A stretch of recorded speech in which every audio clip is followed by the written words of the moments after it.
it's you and me snorting a big fat line of raw, uncut crazy. So this one comes courtesy of podcaster Candace Owens. As listeners might recall, Candace has recorded dozens, maybe hundreds of hours of episodes of her podcast alleging that Brigitte Macron, the First Lady of France, is in fact a man. Specifically, Candace alleges that Brigitte Macron is a man named Jean-Michel Trogneau, who, again, I feel crazy when I say this explanation because it's like, how does this not solve the thing? I love you, but you're like so expert on this. So Jean-Michel Trogneau is Brigitte Macron's older brother who was alive and lives in France still and has been photographed at public events with his sister, including the inaugurations. Those facts notwithstanding, Candace the allegations were so crazy and so repeated that the Macrons are now suing her for defamation. But did this slow our girl down? Absolutely not. In one recent video that Michael and our team flagged, Candace has said about trying to prove that Brigitte, then Jean-Michel Trogneau, was part of the Stanford prison experiment. Are you familiar with this, Ben? No, I'm not. I'm sorry. Okay, so you probably learned about this in psychology 101 in college. Yeah. It was this infamous experiment. Yeah. Okay, so this infamous experiment, for listeners who don't know, that researchers at Stanford did, they recruited like 24 male Stanford students. They made some of them the guards, some of them the prisoners, and then watched them as the guards turned into like completely sadistic lunatics. Yeah, and yeah. It's actually quite fascinating. It's fascinating. It's fascinating. It's worth reading about. But I think Candace seems to think that Jean-Michel Trogneau was one of these 24, and then he later transitioned into Brigitte. What a coincidence. It's real, wow. Real Forrest Gump kind of there at every part of history. So, but that was not what caught my eye, Ben, from Candace over the weekend. Listeners might know that Candace also does not believe the official story about Charlie Kirk's assassination.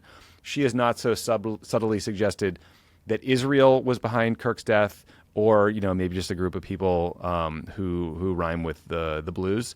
But this is like the good stuff right here from Candace's tweet over the weekend. So she says that a high-ranking French government official close to the Macrons called her and tipped her off that the Macrons have, quote, executed upon and paid for her, Candace's, assassination at the cost of $1.5 million. She says an elite French law enforcement group is going to do the deed.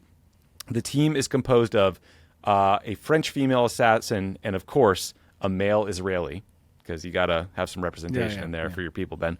She also claims that Charlie Kirk's assassin trained with the French Foreign Legion. So that's new. She says that Candace says she relayed this plot to the White House and to some counterterrorism agencies who have confirmed receipt, which is a very funny way of being like, got it.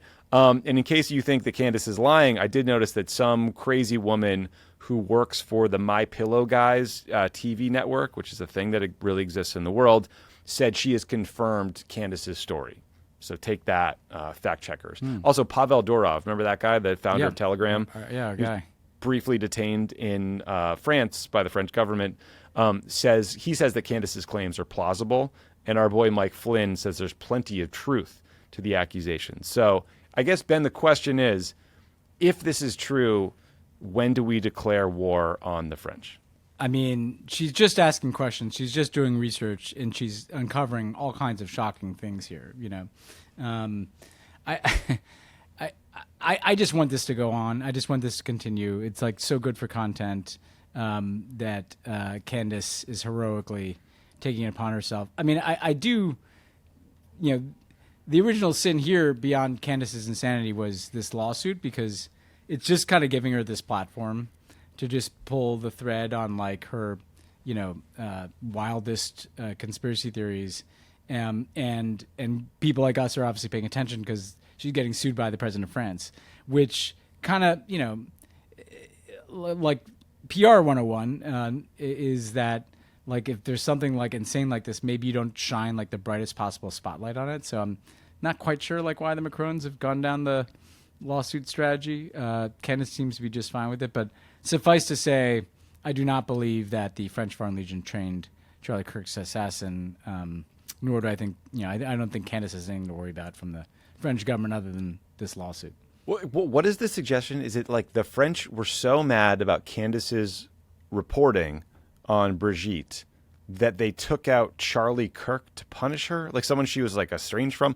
Also, she also just she tweeted again, just another standalone tweet. I would like again to stress that there was a French female assassin, but also a male Israeli assassin that were selected to kill me. So she just wants to make sure you didn't miss in her longer tweet that there was a Jewish person involved who was trying to kill her, because that is definitely not the center of all of this. There's a core anti-Semitism here that is kind of like interesting to look at because it's so old-fashioned.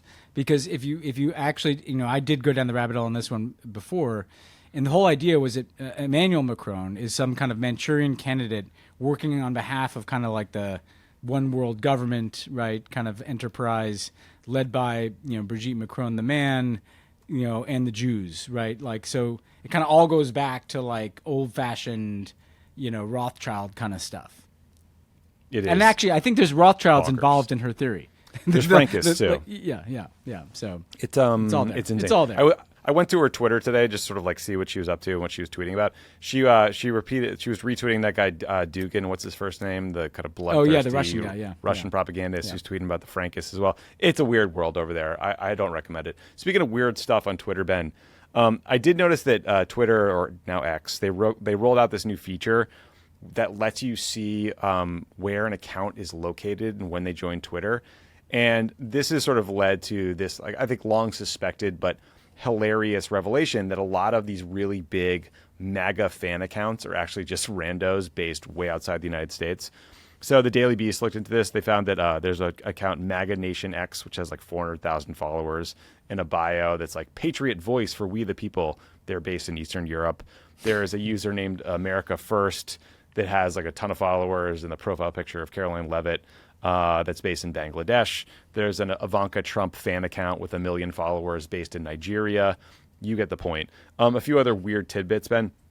There was the BBC found that multiple accounts promoting Scottish independence were actually based in Iran. That's sort of a surprising one. And then this location tool, it seems a little bit buggy. It can certainly be fooled by a VPN. So, for example, the Bulwark did some great reporting on all of this. And when they looked at their location, it was saying that their tweets were coming from Germany because of some sort of, tech tool they use or whatever. But it also showed that the Department of Homeland Security's account was based in Israel. And boy, let me tell you, folks, that answered a lot of questions that people had on Twitter about that one. There's some big theories that got borne out just because of that. Anybody alert Candace Owens to that? Oh yeah, she's on it. This is the thing. Is like I don't know. I don't really trust X or Grok or that much. Is it the case though that there are these huge fan accounts? Absolutely. And like what's so dumb about this is Trump's whole Russia hoax thing has somehow made it continually like revelatory that there's massive foreign influence operations designed to boost MAGA because MAGA makes the United States dumber and more divided. Like that's something that we've actually known to be a fact for like 8 or 9 years. But like there's like half the country that still doesn't believe that there was an influence operation. And by the way, it wasn't just in the 2016 election. It's an ongoing influence operation that has never ended. Actually, there's one last thing I had left in the cupboard, Tommy, that I just want to throw at you, which is, now that I mentioned 2016, Jared, do you think he's engaged in these contacts with the head of the Russian Sovereign Wealth Fund on government email? Oh, absolutely not. I mean, the shit you read about these people, like all of them are just using Signal all the time. And remember when that those messages like are gone. the number one issue in Trump's entire ascent to political power was the use of private email servers? No, it's absurd. None of the rules are being followed. They're all breaking the law routinely. You can only imagine like the absolutely corrupt, outrageous shit that we would be learning if there were ever to be a FOIA request and things were happening the right way. But no. But another, it's worth noting, Ben, that like I think a lot of this stuff that's happening on X is getting driven by the fact that Elon Musk kind of changed the way the service works and made it so that you can get paid off of views. So like a bunch of the accounts boosting far-right neo-Nazis like Nick Fuentes are people from like Bangladesh and foreign accounts. or from like New Zealand. Now maybe they are just vile racists over there, and that's why they're doing it. But I think it's more likely that this is people just trying to make a buck.